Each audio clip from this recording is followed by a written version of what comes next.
A Real Bus está de volta à estrada. Uma volta responsável e controlada, seguindo todo o protocolo de higiene recomendado pelas autoridades de saúde. Uso obrigatório de máscaras, álcool em gel para todos, higienização completa dos ônibus e renovação do ar a cada minuto durante o trajeto. Se o seu destino for João Pessoa, Campina Grande, São João do Cariri, Serra Branca, Sumé, Monteiro, São José dos Cordeiros ou São Sebastião do Umbuzeiro, conte com a gente. Mesmo em tempos desafiadores, o compromisso da Real Bus é com a sua satisfação.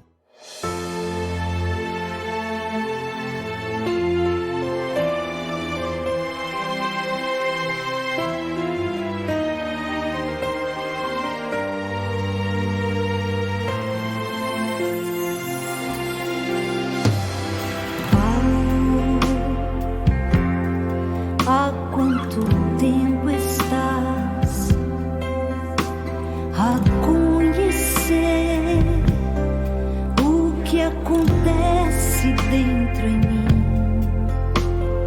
Vai, eu sei que o tempo vai e nada fiz daquilo que te prometi. Disse uma vez que louvaria sim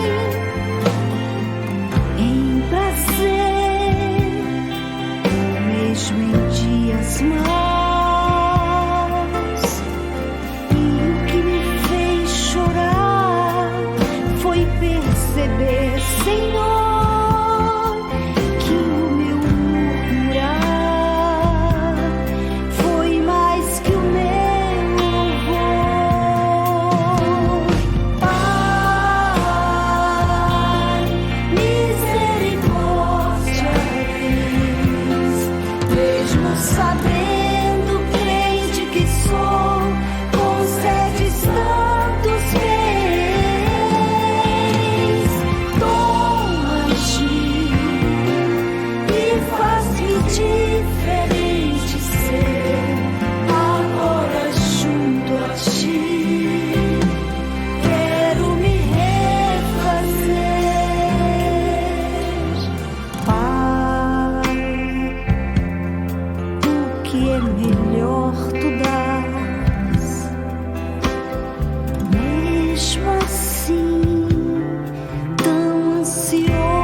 Graças a Deus por este tão belo e inspirado hino interpretado pela cantora Denise. Estamos iniciando mais um programa, Opção para a Vida, nessa belíssima manhã de quarta-feira, hoje 22 de setembro, Dia do Estudante do Brasil e também do Contador.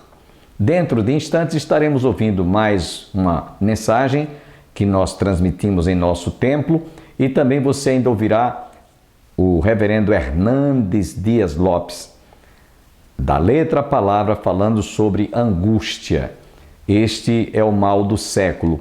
Há muita gente que, inclusive nesses dias, por estar em depressão, estão destruindo, estão acabando com as suas vidas através do suicídio. E nós esperamos que nessa manhã você que está conosco possa abrir o coração para ouvir o reverendo Hernandes Dias Lopes. Estamos também nessa quarta-feira terminando o inverno, não é? No nosso hemisfério sul. E amanhã terá início a primavera no hemisfério sul. Estamos terminando, portanto, hoje o inverno, que nessa data no hemisfério sul tem o seu terno, tem a sua partezinha na natureza, trazendo frutos que a terra produziu através do inverno. Queria nesse momento fazer uma oração por você que está conosco. Você que talvez esteja triste, abatido, angustiado, quem sabe atribulado de espírito. E logo em seguida você ficará com o reverendo Hernandes Dias Lopes, trazendo esse tema muito importante, angústia da alma. Vamos orar antes. Pai, queremos te agradecer por essa manhã, quando outra vez abrimos o nosso coração para recebermos a tua inspirada palavra. Fala-nos através de todo este programa e abençoe a cada irmão, cada amigo, cada telespectador que está em sintonia conosco. Nós te rogamos agradecidos por todas estas bênçãos, em nome de Jesus. Amém. Fiquemos com o reverendo Hernandes Dias Lopes, da Letra à Palavra, falando sobre angústia da alma.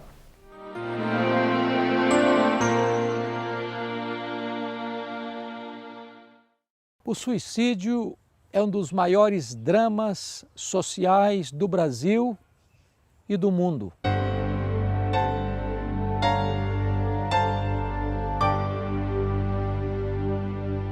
Há mais suicídios no mundo do que assassinatos. As pessoas estão desesperadas, ceifando a própria vida. O suicídio está presente hoje em todas as classes sociais, em todas as faixas etárias, em todos os grupos religiosos. Crianças, adolescentes, adultos, idosos, doutores, analfabetos, religiosos e não religiosos, estão desistindo da vida, saltando no abismo da morte. Por que as pessoas se matam? Certamente por causa das angústias da alma.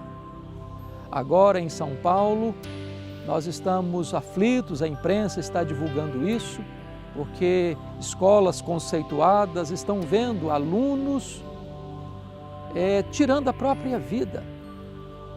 E são pessoas que têm boa condição social, que estudam em escolas conceituadas. Mas por que as pessoas fazem isso? Certamente a angústia, a dor, o vazio, a solidão, os dramas familiares, a depressão, filhos órfãos de pais vivos, a separação dos pais, a crise existencial que assola o peito, que angustia a alma. A solução não é o suicídio. A saída não é a morte. O suicídio é um engano, porque o suicídio não encerra a realidade da vida. Nós não somos apenas matéria. A nossa vida prossegue depois da sepultura. Portanto, a saída está em Deus. Ele é o autor da vida. Ele é o mantenedor da vida. Ele é o doador da vida e só Ele tem autoridade para tirar a vida. Jesus Cristo, Filho de Deus, veio ao mundo para trazer vida e vida em abundância. Você não precisa naufragar nas águas revoltas da angústia. você pode correr para os braços de Jesus. Ele tem para você vida plena, maiúscula, superlativa, a própria vida eterna.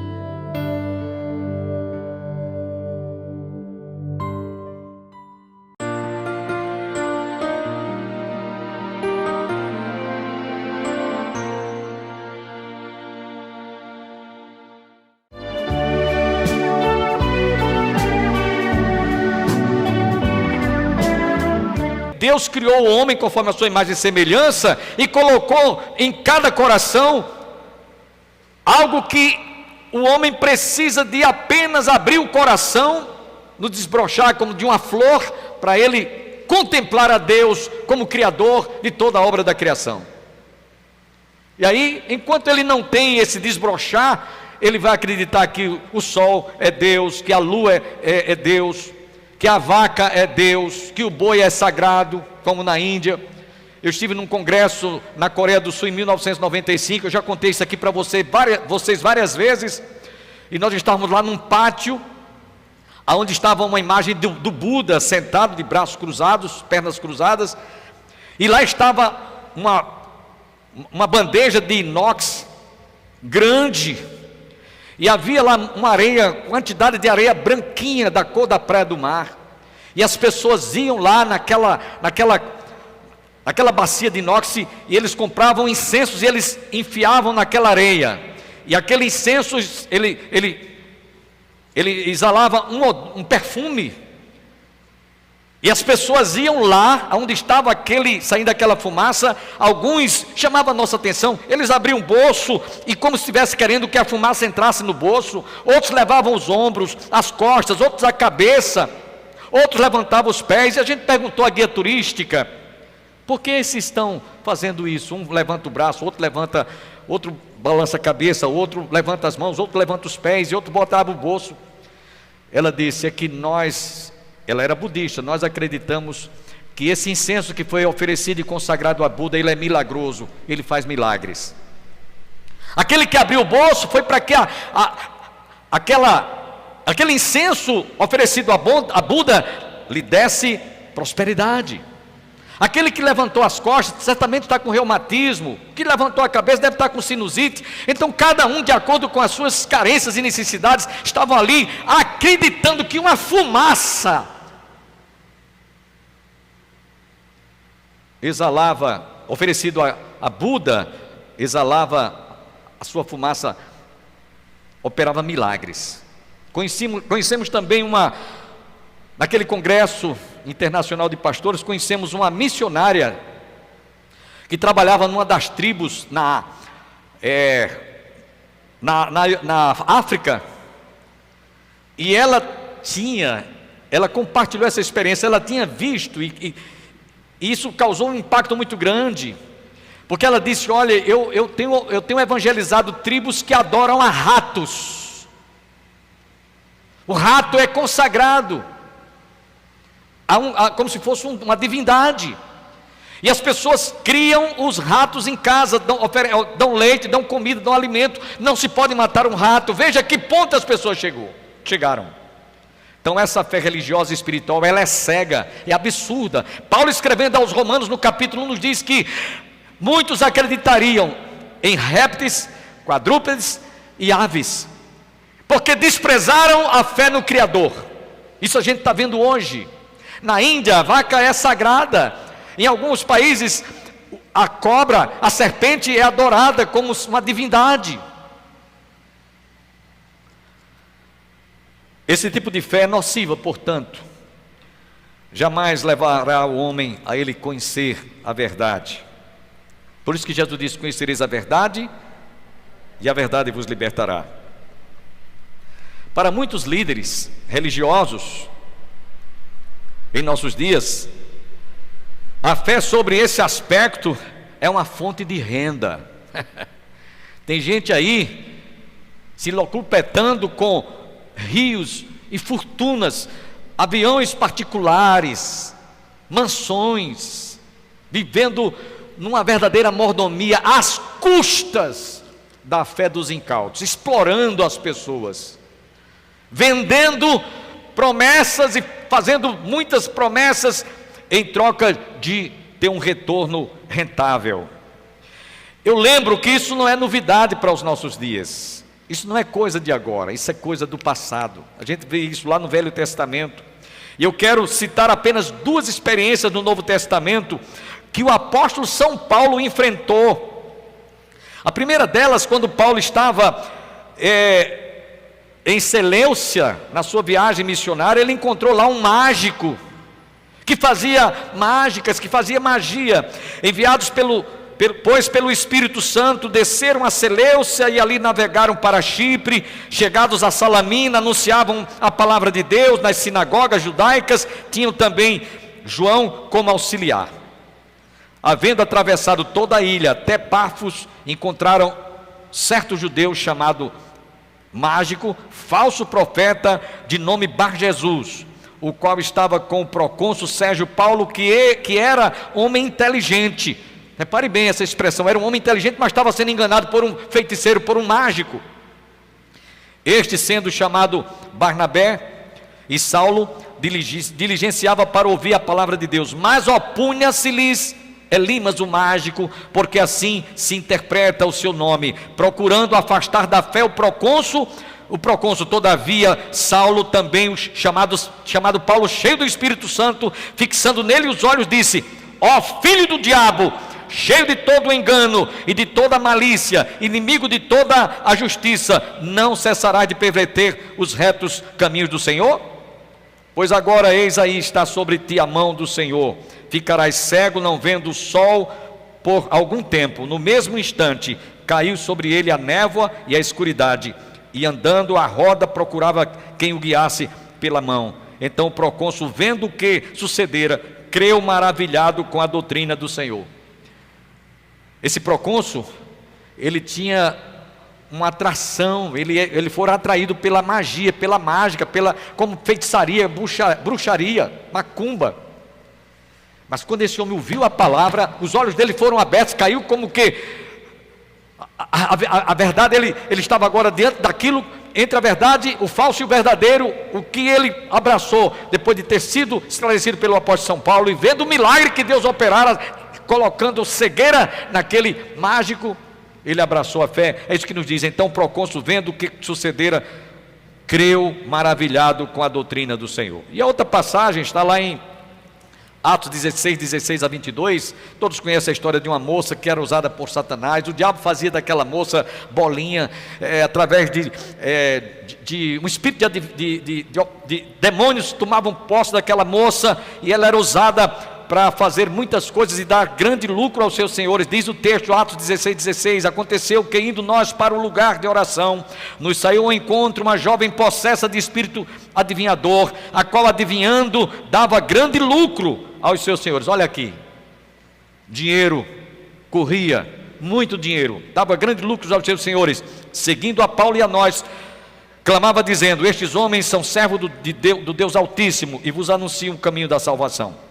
Isto se repetia por muitos dias. Então Paulo, já indignado, voltando-se, disse ao Espírito: em nome de Jesus Cristo, eu te mando, retira-te dela. E ele na mesma hora saiu. Vendo os seus senhores que se lhes desfizera a esperança do lucro, agarrando em Paulo e Silas, os arrastaram para a praça, à presença de todas as autoridades. E levando aos pretores, disseram: estes homens, sendo judeus, perturbam a nossa cidade, propagando costumes que não podemos receber, nem praticar, porque somos romanos. Levantou-se a multidão unida contra eles, e os pretores, rasgando-lhes as vestes, mandaram açoitá-los com varas. Eles foram presos.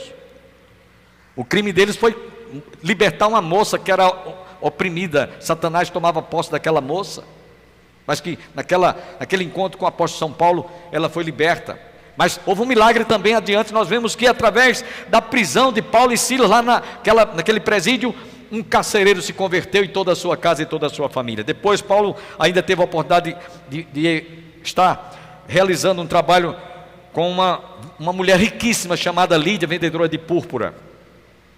Se fosse aquele mágico, ele ia explorar aquela mulher, porque ela era uma mulher rica.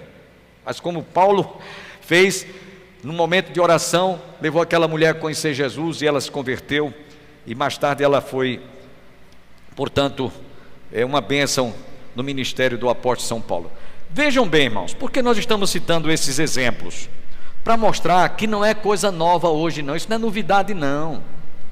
Esses curandeiros aí fazendo da casa do Senhor casa de negócio, como a gente viu hoje de manhã na lição com o irmão professor lá na classe da mocidade, fazendo da casa do Senhor casa de negócio.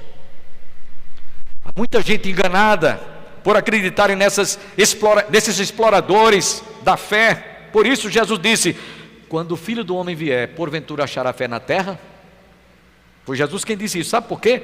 Porque muitos estão vulgarizando, estão tornando a fé tão banalizada que não vão acreditar mesmo quando se falar a verdade.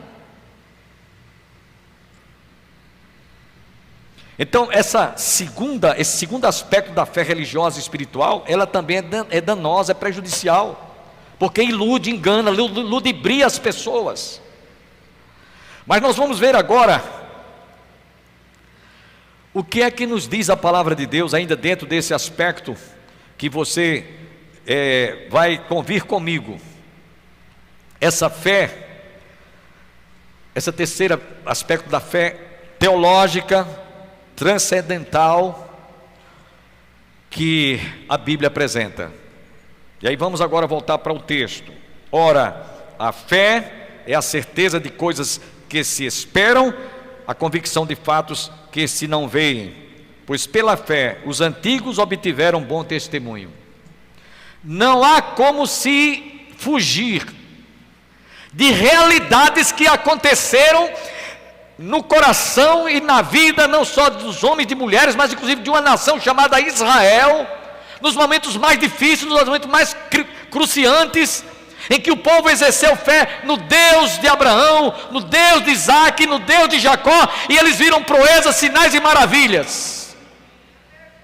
Aí onde está a diferença da fé comum, natural, ou da fé religiosa? A diferença está exatamente aí. A fé teológica e transcendental, essa fé transcende a razão, porque ela é sobrenatural. Eu não tenho como explicar o que é a fé. Aliás, a Bíblia, falando sobre fé, Jesus disse que a fé vem pelo ouvir. Como vocês estão me vendo agora em casa, estão me ouvindo, e vocês aqui presencialmente, a fé vem pelo ouvir e o escutar a palavra de Deus. Jesus disse: quem é de Deus escuta a palavra de Deus, porque a fé vem pelo ouvir e ouvir esta palavra. Não há explicação para se definir o que é fé. Fé teológica, fé transcendental, fé sobrenatural é um milagre. Por exemplo, diante das adversidades, diante dos problemas, diante dos obstáculos que muitas vezes se manifestam em nossas vidas, e nos deparamos com situações vexatórias, é uma doença incurável, é um problema que você já bateu em tudo que é de porta, não vê nenhuma brechinha de esperança para que você saia daquela dificuldade, mas você exerce sua fé naquele que disse: tudo posso naquele que me fortalece, o apóstolo Paulo, ou naquele que disse: toda a autoridade me foi dada nos céus e na terra. Aí é diferente. Aí alguém pode fazer as seguintes perguntas: pastor, eu quero essa fé, o que é que eu preciso fazer? O que é que eu preciso fazer? Como alcançá-la?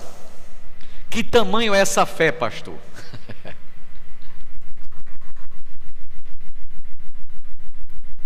Ela é grande? Ela é pequena? Ela é de médio porte? Essa fé está ao meu alcance?